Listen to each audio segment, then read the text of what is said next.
So on this night, I decided to make some of these Kirkwood breaded chicken breast fillets.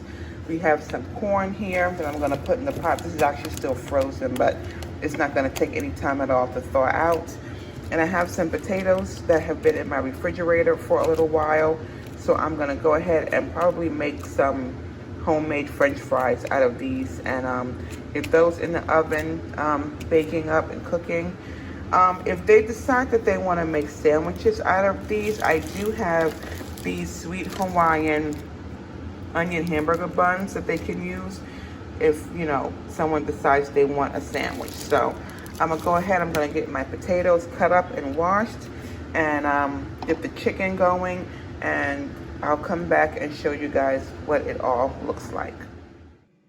All right, friends, so I decided that I was gonna make my chicken in my Ninja air fryer. Right now it's just preheating up for me.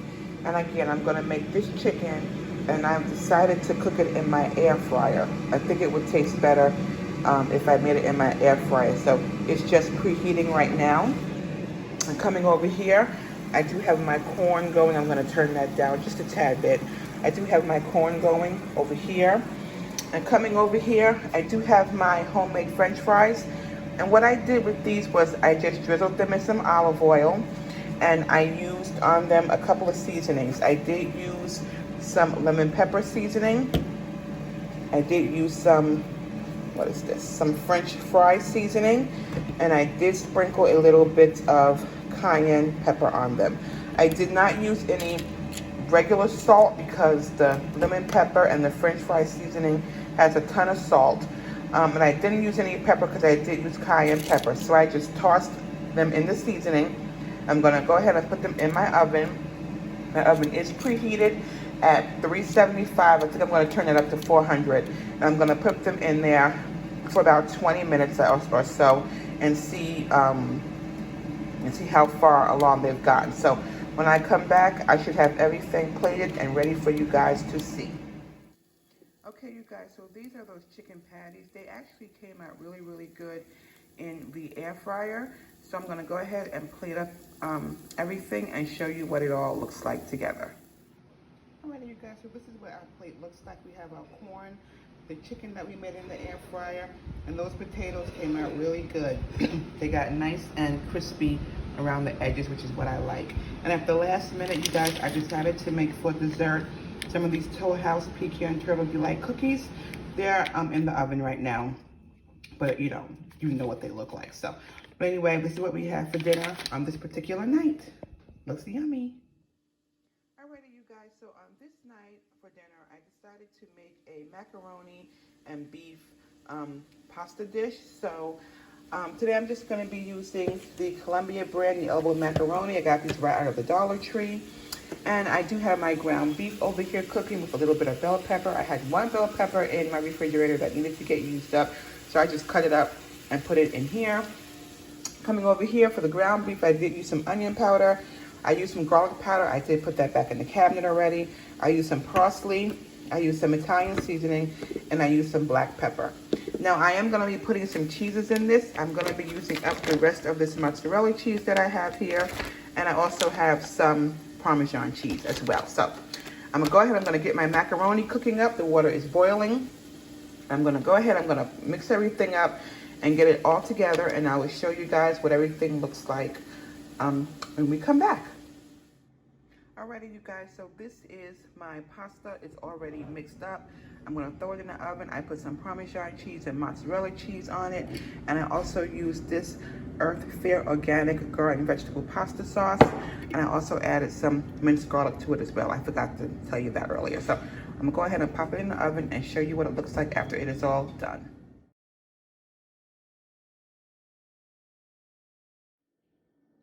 Alrighty, friends, so welcome back. So on this night, you guys, we had sausage and peppers. And as you can see here, I do have a green bell pepper, a red bell pepper, and I do have some onions. And coming over here, I do have my sausages here.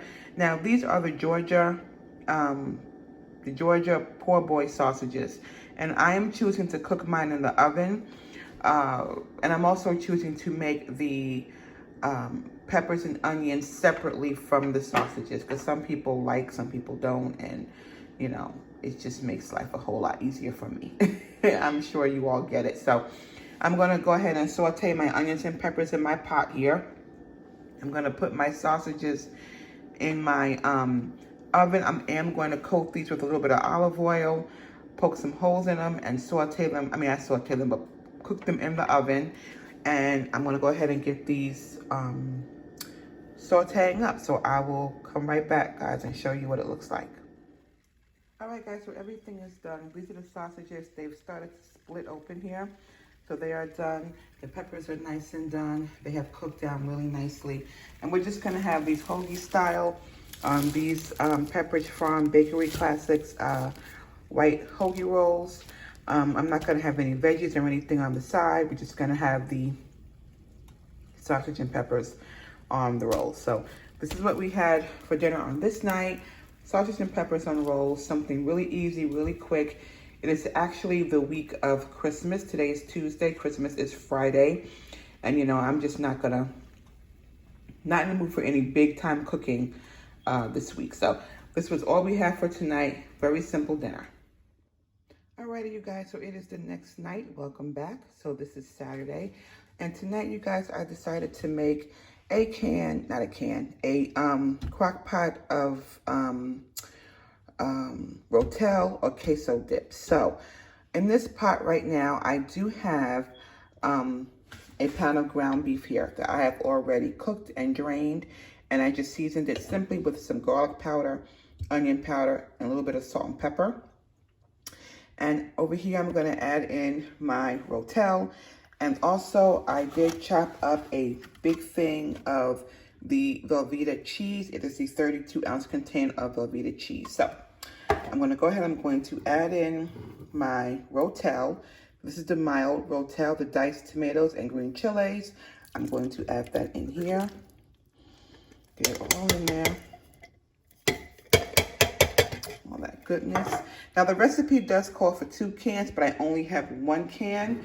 So I do have a can of Hunt's diced tomatoes.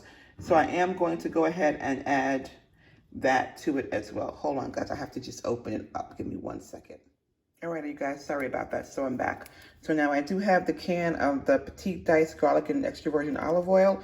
I'm going to add probably not all of this, just some of it, because I needed 2 cans of rotel and I only had 1. So I'm just going to improvise there and just add in some of those tomatoes as well.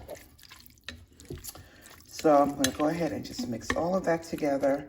And now I'm going to add in my Velveeta cheese, and that is right here. I have diced it all up. Again, it was that big, huge can of, the big, huge tube of Velveeta cheese that I just went ahead and cubed up.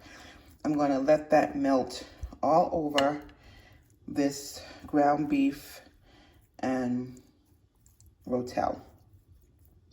And then when I come back in a couple of hours, I'm actually going to check on it throughout to make sure the cheese is getting all nice and melty. And then I'm going to come back and show you guys what it looks like. I don't know, you all. I'm thinking I should just go ahead and just add the rest of these tomatoes. I don't know. Because, I mean, really, what am I going to use it for? I'm just not going to use it all. I'm just going to go ahead and add it in. It'll be fine. It'll be fine. Silly me. I should have just went ahead and added the whole thing. That's okay. So I'm just going to go ahead and let all that melt down. Get it all melty and looking good. And I will show you guys what it looks like in about an hour or so. Alrighty, guys. I will be right back. I'm going to cook it on high. I'm going to cover it and I'm going to put my crock pot on high. All right, you all. So we'll be back. Alrighty, friends. So it has been about an hour, maybe an hour and a half later. And I just decided to come on in and give this a stir. It's not done yet, but it is coming along and it looks and smells delicious. So I'm going to go ahead. I'm going to cover this back up. And the next time you see it, you guys, it will be completely done. Alrighty. Alrighty, you guys. So this is done. It cooked for about 2 hours, almost 3 hours. So I'm going to go ahead and call this done. I put it on warm. and it looks really delicious. It's got the ground beef and the rotel, and it's got the Velveeta cheese. I did add a little bit of red pepper flake for a little bit of spice. But y'all, I'm calling this done. And we're going to eat it with some tortilla chips. And this is what's for dinner on this Saturday night. Alrighty, you guys, so I will see you on the next night. Alrighty, you guys, so thank you guys so much for joining me on this week of some easy and simple dinners. I hope you guys have enjoyed this video. If you're new here, thumb it up. Don't forget to subscribe, and we'll see you on the next video. Take care, guys. Bye.